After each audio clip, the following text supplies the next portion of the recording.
ஓம் சாய்ராம், ஜெய் சாய்ராம். என் அன்பு குழந்தையே, நான் உன்னுடன் இருக்கும் வரை எந்த கட்ட சக்திகளும் உன்னை நெருங்காது. உன் கர்ம வினைகள் விலகிவிட்டது. செல்வம் உன் வீடு தேடி வரும். எந்த உறவு உன்னோடு இருந்தாலும் இல்லாவிட்டாலும் எப்போதும் உன்னோடு நான் இருப்பேன். உனக்கு துணையாக உன் சாயப்பா நான் இருப்பேன். நீங்கள் மகிழ்ச்சி அடைவீர்கள். யாரேனும் நூற்றுக்கணக்கான விஷயங்களை உங்களுக்கு எதிராக கூறட்டும், ஆனால் கசப்பான எந்த விதத்திலும் எவ்விதத்திலும் அவர்களுக்கு பதில் அளிக்கும்படியான சீற்றம் கொள்ளாதீர்கள். இவ்வாறான விஷயங்களை எப்போதும் சகித்துக் கொண்டிருப்பீர்களேயானால் நீங்கள் நிச்சயம் மகிழ்ச்சி அடைவீர்கள். பொறுமையும் நம்பிக்கையும் வேண்டும். இனியாவது உன்னை நீ காத்துக் கொள்வது நல்லது. உன்னை துரத்தி அடித்தவரும் உன்னை ஒதுக்கியவரும் காரணமில்லாமல் உன்னை காயப்படுத்தியவரும் வியக்கும் வண்ணம் நீ உயரப் போகிறாய். அதை நடத்தி காட்டுவேன். என் பக்தனாகிய நீ என்னை நினைத்துக் கொண்டிருக்கும் வேளையில் உன் துயரங்களை போக்குவது எனது கடமை. வெகு விரைவில் நடக்கும். கவலைப்படாமல் இரு. நான் உன்னுடன் வந்திருக்கிறேன். என்னை நீ இறுக பிடித்துக்கொள். உன்னை விட்டு நான் எங்கும் போக மாட்டேன். நீ பொறுத்திருந்து பார். நடக்கப் போவதை பார். கவலைப்படாமல் இரு. நான் உன்னுடன் வந்திருக்கிறேன். என்னை நீ பிடித்துக் கொண்டாய் அல்லவா? கவலை கொள்ளாதே, நல்லதே நடக்கும். திசை தெரியாமல் அலைந்து திரிந்து கொண்டிருந்த உன்னை இன்று எனது நேரடி பார்வையில் வைத்திருக்கிறேன். தன்னம்பிக்கையோடு இரு. நீ எதிர்பார்த்தது கிடைக்கவில்லை என்றால் எதிர்த்து போராடு. பயந்து ஒளியாதே. எதற்காகவும் பயப்பட வேண்டிய அவசியமில்லை. ஆசை, இன்பம், துன்பம், துயரம் இதற்கெல்லாம் முடிவே இல்லை. இதையெல்லாம் தாண்டி வந்தால்தான் நீ தேடி வந்த அற்புதமான சுகங்கள் உனக்கு கிடைக்கும். அன்று என்னை நீ முழுவதுமாக புரிந்து கொள்வாய். விரும்பிய வாழ்க்கையை நீ புரிந்து கொண்டு பிறகு ஏற்றுக்கொண்டு அனைத்தையும் சகித்துக் கொண்டு கடந்து வந்து விட்டாய். இனி கவலை எதற்காக இந்த பயம்? நான் இருக்கிறேன். எவ்வளவு வேதனை, எவ்வளவு துயரங்கள், இதில் இருந்து நீ மீண்டு வந்திருக்கிறாய். நான் உன்னை கைவிடுவேனா? இனி நடக்கப் போவதை பார்த்து வியக்கப் போகிறாய். தைரியமாக இரு. நீ ஜெயிக்கப் போகிறாய். இது என் அன்பு வாக்கு, சத்திய வாக்கு. உன்னை தேடி நான் வரப்போகிறேன். நீ என்னை வரவேற்க தயாராக இரு. உன்னை மகிழ்விக்கவே நான் வருகிறேன். உனது கர்ம பலன்களை விலக்கி உன்னை அனைவரும் வியக்கும்படி செய்வேன். கவலைப்படாமல் இரு. என்னை வரவேற்க தயாராக இரு. உன்னையும் உன் குடும்பத்தையும் பாதுகாக்கவே நான் வரப்போகிறேன். அதுவரை பொறுமையாக நம்பிக்கையோடு இரு. நம்பிக்கைதான் வாழ்க்கை. அப்பா நான் இருக்கிறேன். என் பாதங்களில் நீ சிந்திய ஒரு துளி கண்ணீரும் வீண் போவாது. உன் மனதில் ஓடும் எல்லா எண்ணங்களும், ஆசைகளும், கனவுகளும் நான் அறிவேன். எதிர்காலத்தின் வாழ்க்கை எப்படி இருக்க வேண்டும் என்ற கனவுகளை அழகாக உன் மனதில் கோட்டை கட்டி வைத்துள்ளாய். அந்த மாளிகையில் உள்ள அனைத்து உறவுகளும் எப்படி இருக்க வேண்டும் என்ற உன்னுடைய எதிர்பார்ப்புகளும் அவர்கள் இன்னும் உனக்கு சொந்தமாகவில்லை. ஆனால் அவர்களை எப்படி பார்த்து கொள்ள வேண்டும் என்பதை உன் மனதின் எண்ணத்தை நான் உணர்கிறேன். உன் வாழ்க்கை அழகான எதிர்காலத்துடன் போர்க்காலமாகத்தான் இருக்க போகிறது. நீ எதற்கும் பயப்பட தேவையில்லை. உனக்கு நினைத்தது போன்ற வாழ்க்கை உனக்கு கிடைக்கும். ஆனால் வாழ்க்கை கஷ்டங்கள் இல்லாமல் எப்படி இருக்கும்? பகல் இரவு என இருப்பது போல இன்பம் துன்பம் என்ற இரண்டு பக்கங்களும் இருக்கும். வாழ்க்கையில் நிம்மதியான சந்தோஷமான சூழ்நிலைகள் அமைய வேண்டுமென்றால் சில மேடு பள்ளங்களை தாண்டித்தான் வந்தாக வேண்டும். உழைத்து அதற்கான தகுதியை நீ வளர்த்துக்கொள். நிச்சயம் நீ வெற்றி பெறுவாய். அதில் நான் உன்னை வெற்றி பெற வைப்பேன். நான் சில உனக்கு அறிவுரைகளை கூறுகிறேன். நிகழ்கால வாழ்வு என்பது மிகவும் முக்கியம். எதிர்காலம் நல்லதாய் அமைய வேண்டுமென்றால் என் சொல்படி நடந்து கொள். நான் கூறுவதை காதில் வாங்கிக் கொண்டு உன் புத்தியிலும் மனதிலும் பதித்து வை.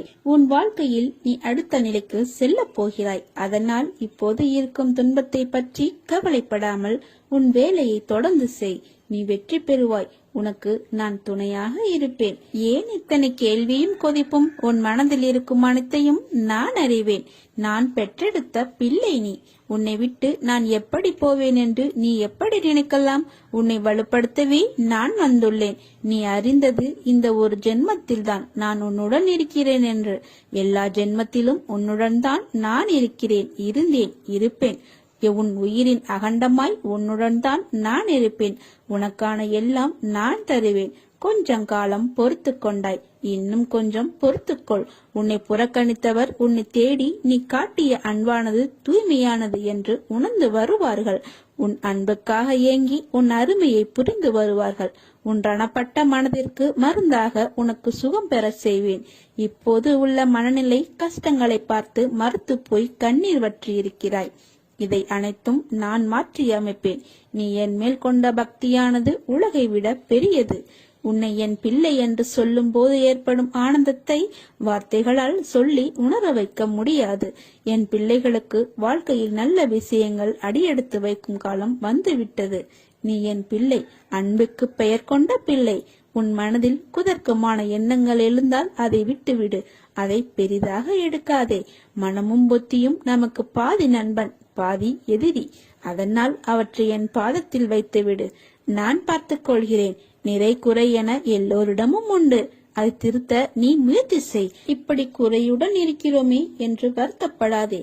நான் இருக்கிறேன். என் ஆசியும் அருளும் உனக்கு உண்டு. நீ நன்றாக நலமுடன் நல்ல ஆரோக்கியத்துடன் வாழ்வாய். உன் அம்மாவாக அப்பாவாக என்றும் உன்னை அரவணைத்து காப்பேன். இந்த உலகத்தில் அனைத்து ஜீவராசிகளும் எனது கட்டளைக்கு உட்பட்டவை. அது யாராக இருந்தாலும் விதிக்கப்பட்ட கர்ம பலன்களை அனுபவித்தே ஆக வேண்டும். இது உலக நியதி. ஆனால் உனது கர்ம பலனையும் அனைத்து ஜீவராசிகளின் கர்ம பலன்களையும் சேர்த்து நான் சுமந்து கொண்டிருக்கிறேன். நீ செய்யும் அனைத்திற்கும் கணக்கு வைத்திருக்கிறேன். எனக்கு தெரியாது என்று மட்டும் நினைக்காதே. ஒவ்வொரு செயலிற்கும் தனித்தனியாக கணக்கு வைத்திருக்கிறேன். எல்லாவற்றையும் செய்துவிட்டு எப்படி உன்னால் அழைக்க முடிகிறது என்னை? எப்படி எனது நாமத்தை உச்சரித்துக் கொண்டிருக்கிறாய்? உன் மனதில் எந்த சலனமும் இல்லாமலாயிருக்கிறாய். நான் உனது பாவ மூட்டையை சுமந்து கொண்டிருக்கிறேன். நீ செய்த தவறை உணர்ந்து கிடைத்த வாழ்க்கையை நிம்மதியாக வாழ கற்றுக்கொள். என் மீது முழுமையாக பக்தியை செலுத்து. உனக்குள் இருக்கும் கெட்ட எண்ணங்களை மாற்றுவதற்கு வழி செய்து கொண்டிருக்கிறேன். உனது சுபாவத்தை மாற்றிக்கொள்ள முயற்சி செய். உனக்கு வாழ்க்கையில் ஏற்பட்ட துயரங்களை விரைவில் அகற்றி உனக்குள் இருக்கும் கெட்ட சிந்தனைகளை ஒழிக்கப் போகிறேன். காத்திரு. நீ எனது பிள்ளை. உன்னை கண்டிக்க புத்தி புகட்ட எனக்குத்தான் உரிமை இருக்கிறது. கவலைப்படாமல் இரு. நீ மாறப்போகிறாய். பொது வாழ்க்கையை அனுபவிக்கப் போகிறாய். தைரியமாக இரு. ஜெயிக்கப் போகிறாய். அன்று என்னை புரிந்து கொள்ள முயற்சி செய்வாய்.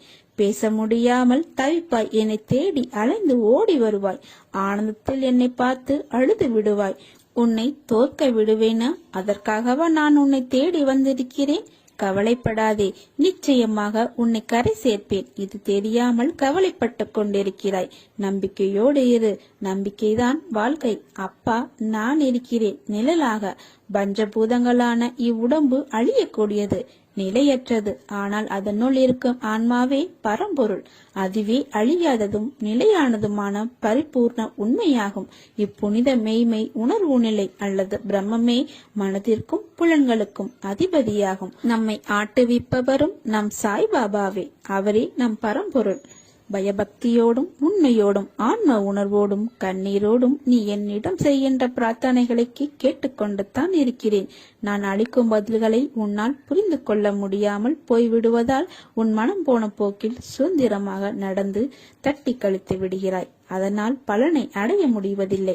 உன் விருப்பப்படி செய்யவும் நடக்கவும் வாழவும் நான் உனக்கு சுதந்திரம் கொடுத்திருக்கிறேன். அதனால்தான் என் செய்கைகளை புரிந்து கொள்ளாமலும் எனக்கு கீழ்ப்படிந்து நிற்காமலும் உனது சுயமான போக்கின்படி உன்னால் நடக்க முடிகிறது. இந்த சுதந்திர உணர்வுதான் உன்னை இந்த அளவுக்கு கீழே இறக்கி வைத்து விட்டது. கீழே இறங்கி விட்டோமே என்று வருத்தப்படுகிறாய். கீழே வந்து விட்ட போதும் உன்னை நினைத்து பெருமைப்படுகிறேன். உனது இரக்கமுள்ள குணம், பிறருக்கு உதவ வேண்டும் எனும் உன்னத மனோபாவம், இந்த நிலையிலும் பிறர் கஷ்டப்படுவதை காண சகிக்காத மனம், இருக்கும் இடத்திற்கு விசுவாசத்துடன் நடந்து கொள்ள வேண்டும் என்று நினைத்து அதன்படி நடந்து வந்தால்தான் கீழ்நிலைக்கு இறங்க நேர்ந்தது என்று நினைக்கிறாய். கெட்டவர்களும் கெடுமதி உள்ளவர்களும் நன்றாக இருக்கும்போது நல்லவர்களான நாங்கள் மட்டும் ஏன் கஷ்டப்பட வேண்டும்? கஷ்டத்தை மட்டும் ஏன் கடவுள் எங்களுக்கு பரிசாக தர வேண்டும் என்று நினைக்கிறாய்? உன்னை போல நல்லவர்களும் இப்படித்தான் புலம்புகிறார்கள். இது இன்றோ நேற்றோ தொடங்கி நடந்து வருகிற விஷயம் அல்ல. காலம் காலமாய் நல்லவர்கள் புலம்பும் தொடர்கதைதான். நான் உன்னிடம் பிரத்யட்சியமாக விளங்க வேண்டும் என்றால் நீ கஷ்டப்பட்டுத்தான் ஆக வேண்டும். ஏனெனில் நான் நல்லவர் மனதில் மட்டுமே வாழ முடியும். கெட்டவர்கள் மனதில் எனக்கு இடமேது? இப்படி உன்னை கஷ்டப்படுத்தி வாழ்வதால் என்ன பலன் என்று நீ நினைக்கலாம். நான் உன்னை பக்குவப்படுத்தி பெருமைப்படுத்துவதற்கு உனக்கு தந்த வரப்பிரதசமாக இது கொடுத்திருக்கிறேன். உன்னுடைய தகுதிக்கும் தாங்கும் சக்திக்கும் ஏற்பத்தான் கஷ்டத்தை தருகிறேன். இதை உன்னால் சமாளிக்க முடியும் என்று தெரிந்த பிறகே கஷ்டம் வர தயாராக இருக்கிறது. இந்த நேரம் நீ வேகமாக செயல்பட வேண்டும். நிறைய சிந்தனை செய்ய வேண்டும். இதன் மூலம் இப்போது உள்ள நிலையை விட பல மடங்கு உயர்வடைய வேண்டும் என்பதற்காகவே இதை உனக்கு கொடுத்தேன். இதோ இருள் நீங்கி பிரம்ம முகூர்த்த நேரம் ஆரம்பமாகிவிட்டது. உன் கஷ்டங்களும் பிரச்சனைகளும் முடிந்து போகும். எல்லாம் நல்லதாகவே நடக்கும். எல்லா துன்பங்களும் விலகி புத்துணர்வோடு நீ இருக்க போகிறாய். சோர்ந்து போகாதே, தைரியமாக இரு.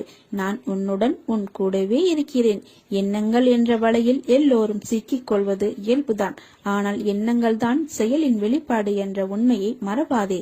உன் எண்ணங்களை நேர்மறையில் கொண்டு வா, எல்லாம் சரியாகும். எதிர்மறையை தகர்த்து விடு. உன் வாழ்க்கை என் பொறுப்பு. உன்னை விட்டு நான் விலக மாட்டேன். உன் அம்மாவாக அப்பாவாக என்றும் உன்னை காப்பேன். உன் வாழ்க்கைக்கு நானே பொறுப்பு. இந்த உலகில் எத்தனையோ ஜீவராசிகள் எதுவும் மாயை வலையில் சிக்காமல் இருப்பதில்லை.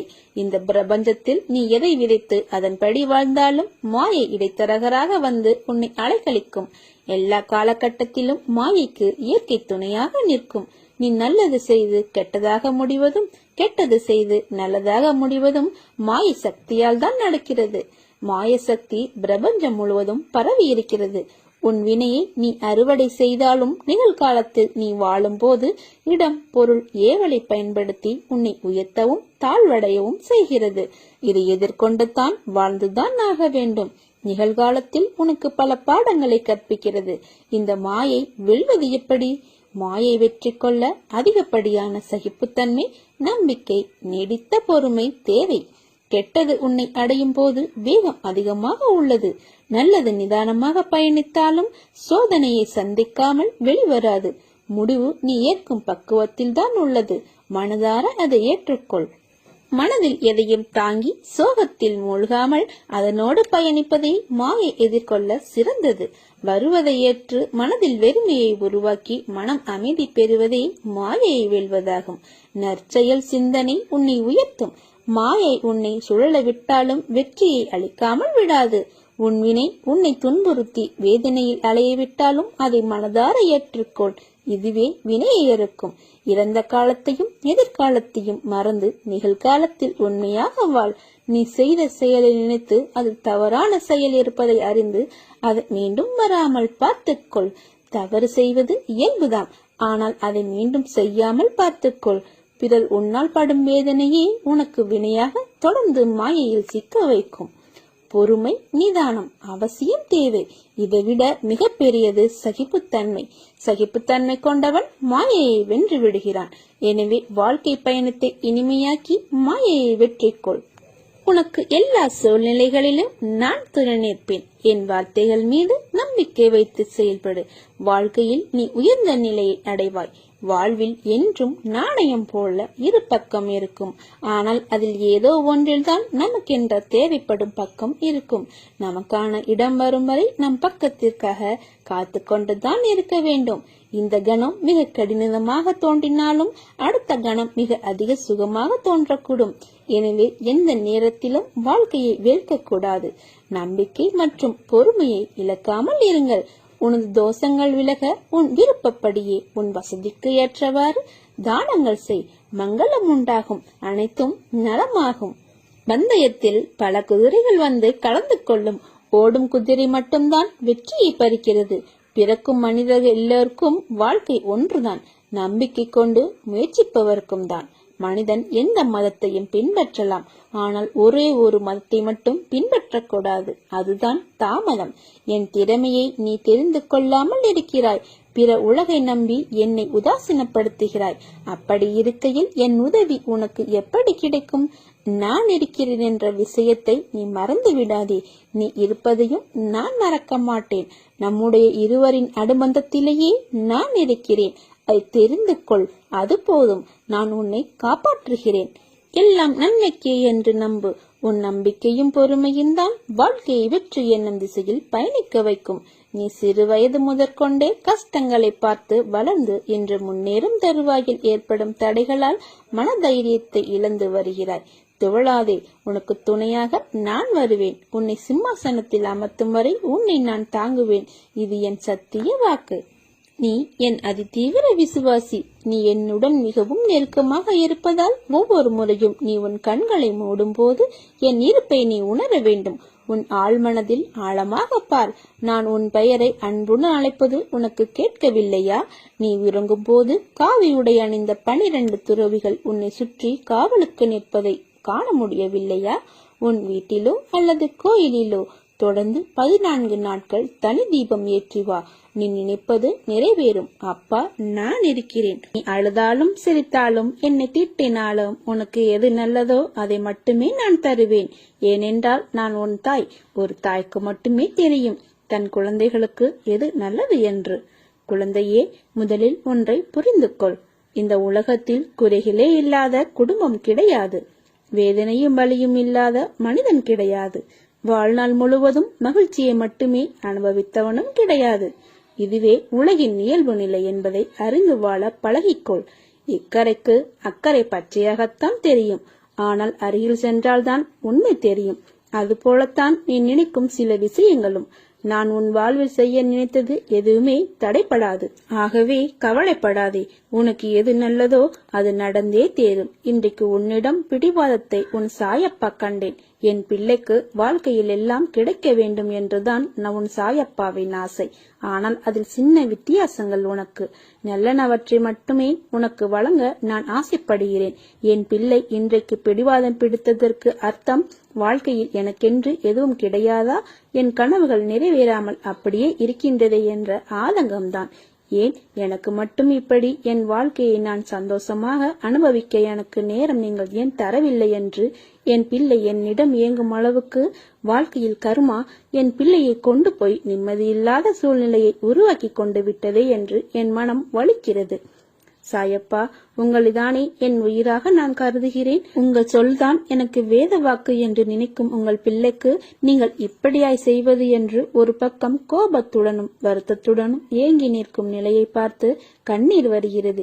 ஏன் சாயப்பா, எனக்கு மட்டும் விதித்த விதி என் அன்பு எங்கும் எல்லோராலும் அவமதிக்கப்படுகிறது? ஏன் என்னை யாரும் புரிந்து கொள்ள மாட்டார்களா? தப்பு என்னிடமே ஏன் கூறுகிறார்கள் என்றுதானே உன் ஏக்கம், உன் கவலை. என் பிள்ளை நீ. மற்றவர்கள் எப்படியும் இருக்கட்டும். நான் என் சாயப்பா பிள்ளையாக அவர் சொன்ன வார்த்தையே உலகம் பேதம். அவர் வழியே எனக்கு வழி என்று இருக்கும் என் பிள்ளைக்கு நான் வழிகாட்டுகிறேன். அப்படி இருக்கையில் உனக்கு நான் அறிவுரை கூறுகிறேன். அந்த அறிவுரை நீ உன்மேல் தவறு என்றால்தான் நான் உனக்கு சொல்கிறேன் என்று நீ நினைக்காதே. நீ என் பிள்ளை என்பதை நீ புரிந்து கொள். உனக்கு எப்போதும் பக்க பலமாக நிற்பேன். உனக்கு நிச்சயம் ஜெயம் உண்டாகும். உன்னை விட்டு நான் விலகுவதும் இல்லை, உன்னை விலகி போகும்படி நான் செய்வதும் இல்லை. உன் அம்மாவாக அப்பாவாக என்றும் இருப்பேன். கவலையை விட்டொழியும். உறுதியுடன் இரு. என் பக்தர்கள் துக்கப்படுவதில்லை. சீரடியில் நீர் கால் வைத்த அக்கணமே உம்முடைய துன்பத்திற்கு முடிவேற்பட்டு விட்டது. நீ தடங்கல்கள் என்னும் கடலில் கழுத்து வரை மூழ்கி போயிருக்கலாம். துக்கமும் வேதனையுமாகிய படுகுழியில் ஆழமாக அமிழ்ந்து போயிருக்கலாம். ஆனால் யார் இந்த மசூதி மாயின் படிகளில் ஏறுகிறாரோ அவர் சுகத்தின் மீது சவாரி செய்கிறார் என்று அறிந்து கொள்ளுங்கள். வானமே இடிந்து மேலே விழுந்தாலும் உன் நிலையில் நீ உறுதியாக இரு. தாங்கும் சக்தியை நான் கொடுக்கிறேன். உன் பின்னும் முன்னும் நானே பாதுகாவலனாக இருப்பேன். பொறு. உன்னுடைய கவலைகளை தூர ஏறி. உன்னுடைய துன்பங்கள் ஒரு முடிவுக்கு வந்துவிட்டன. ஒருவன் எவ்வளவுதான் நசுக்கப்பட்டு வேதனைப்பட்டவனாக இருப்பினும் இச்சமாதியில் கால் வைத்தவுடனே அவன் மகிழ்ச்சியின் பாதையில் செல்கின்றான். உனது எண்ணங்கள் அனைத்தும் நிறைவேறப் போகிறது. யாரும் இல்லையே, எல்லாம் தவறாக நடக்கிறதே, என்ன செய்வது என்று நினைக்காதே. உன் அப்பா சாய்பாபா நான் இருக்கிறேன். நல்லவனோ கெட்டவனோ அதை நான் பார்ப்பதில்லை. என்னை நம்பி முழுமையாக சரணடைந்து விட்டவர்களை நான் புறம் தள்ளுவது இல்லை. அவர்களுடைய அனைத்து விஷயங்களுக்கும் நான் பொறுப்பேற்கிறேன். அவர்களை காப்பதே என்னுடைய வேலை. அவர்களின் நன்மை தீமை கணக்கை பார்த்து காப்பாற்றும் தன்மையுள்ளவன் அல்ல நான். அதை வேறு ஒருவன் பார்த்து கொள்வான். அதற்கேற்ப பலன் தருவான். நான் தரும் நன்மைகள் அனைவருக்கும் பொதுவானவை. எனது தராசு தட்டுக்கள் யாருக்காக ஏறுவதும் இல்லை, இறங்குவதும் இல்லை. அதை போல என்னை 40 ஆண்டுகள் வணங்கியவனாக இருந்தாலும் சரி, 4 நாட்கள் வணங்கியவனாக இருந்தாலும் சரி, ஆத்மார்த்தமாக என்னை நோக்கி கூப்பிட்டால் உடனடியாக நான் ஓடி வருவேன். உன்னை கண்கிலங்க விட மாட்டேன். உனக்கு ஏற்பட்ட விஷயங்கள், அவமானங்கள் எல்லாம் எனக்கு தெரியும். பார்த்து கொண்டுதான் இருக்கின்றேன். உன்னுடனே இருந்து உன் உணவு சாப்பிட்டு உன்னை ஏமாற்றுகிறார்கள் என்பதும் எனக்கு தெரியும். சில நேரங்களில் உயிர் விடவும் யோசிக்கிறாய். அந்த தவறான எண்ணத்தை உன் மனதில் இருந்து தூக்கி வீசு. என் பிள்ளைகள் கோழைகள் அல்ல. வாழ்க்கையே போர்க்களம், வாழ்ந்துதான் காட்டணும் என்று நினைக்கும் தைரியசாலிகள் என் பிள்ளைகள்.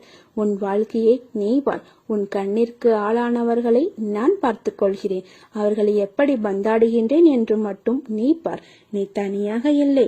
உன்னுடன் உன் அப்பாவாகிய நான் இருக்கும்போது நீ எதற்கும் கவலைப்படாதே. நாளை ஏதாவது ஒரு ரூபத்தில் நான் உனக்கு காட்சி அளிப்பேன். உனக்காக நான் சீரடியில் இருந்தே வருவேன். உனக்கு பிடித்த அப்பா நான் எல்லாவற்றையும் பார்த்துக் கொள்கிறேன். கவலையின்றி இரு. நல்லதே நடக்கும்.